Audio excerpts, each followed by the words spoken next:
আমার যে ফার্মাসিউটিক্যাল গোডাউনে মালামাল ছিল আমি বৃহস্পতিবারে ট্রাই করছি ডেলিভারি করতে, কিন্তু করতে পারি নাই।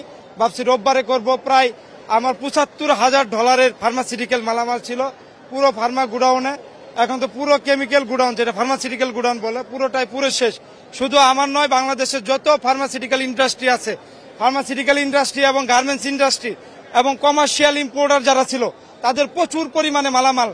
আমরা এয়ারপোর্টের যে স্টেশনগুলোতে শুক্রবার শনিবার 2 দিন বন্ধ থাকে, এই 2 দিন ব্যাপক পরিমাণ কার্গো নামে, প্রচুর পরিমাণ মালামাল এখানে নামে। কিন্তু 2 দিন কাস্টম হাউসে শুধু গার্মেন্টস সেকশন ছাড়া সমস্ত স্টেশন বন্ধ থাকে, যার প্রেক্ষিতে পুরো গুডাউন হাজার হাজার কোটি টাকার মালামাল যে পুরো সম্পূর্ণ শেষ। এইখান থেকে আমার মনে হয় যে 1 টাকারও বেনিফিট কোনো ইম্পোর্টার পাবে না বা পাওয়ার সম্ভাবনা নাই। আপনার সহ অন্যান্য যারা রয়েছেন তাদের কি রকম ক্ষতি হতে পারে? এখানে 22,000 লাইসেন্স বা 2200 লাইসেন্স কাজ করে। 22,000 লাইসেন্সের এগেইনস্টে প্রায় 10,000 কাস্টম, 2200 লাইসেন্সে কাজ, প্রায় 10,000 কাস্টম সরকার।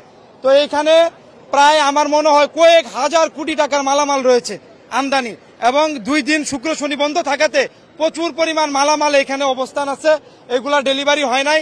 এই ব্যাপক পরিমাণ ক্ষয়ক্ষতির সম্ভাবনা। শিয়া বাটার ও ভিটামিনে সমৃদ্ধ লিলি বিউটি সোপ, তারুণ্যময় উজ্জ্বল ত্বকের জন্য।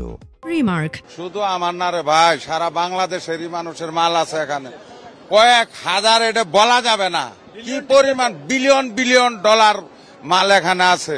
আপনি মনে করেন যে এখান থেকে যে কার্গোগুলি নামে বিমানের, এই মালগুলি তো সারা বাংলাদেশে সাপ্লাই দেওয়া হয়, এবং ওষুধ প্রশাসনে বিভিন্ন হাসপাতালের এগেনস্টে মাল আসে, বাচ্চাদের শিশু বাচ্চাদের ওষুধ আসে, বিভিন্ন রকমের মাল সামান আসে ভাই।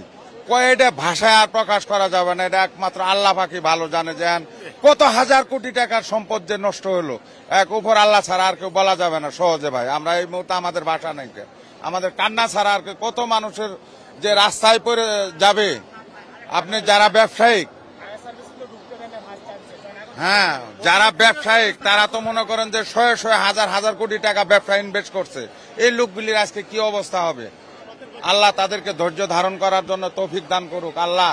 আর তুমি আগুনকে আল্লাহ তুমি হেফাজতের আনুন আল্লাহ, তুমি শান্তি বর্ষিত করো আল্লাহ। আল্লাহ আমাদের কি অবস্থা হবে। আমরা মনে করেন যে আমি সাবেক সভাপতি, কাস্টম এমপ্লয়িজ ইউনিয়নের সাবেক সভাপতি, আমার প্রায় 10,000 লোক এখানে কাজ করে। এই 10,000 লোক মনে করেন যে চেনডেবের মালিকদের ভিতরে কাজ করে। আজকে যদি চেনডেবের মালিকেরা বসে যা, আজকে যদি কার্গো বসে যা, এই 10,000 লোকের সাথে আরো মনে করেন 30,000 লোক সংযুক্ত আছে, তাদের ফ্যামিলি আছে, বাল বাচ্চা আছে।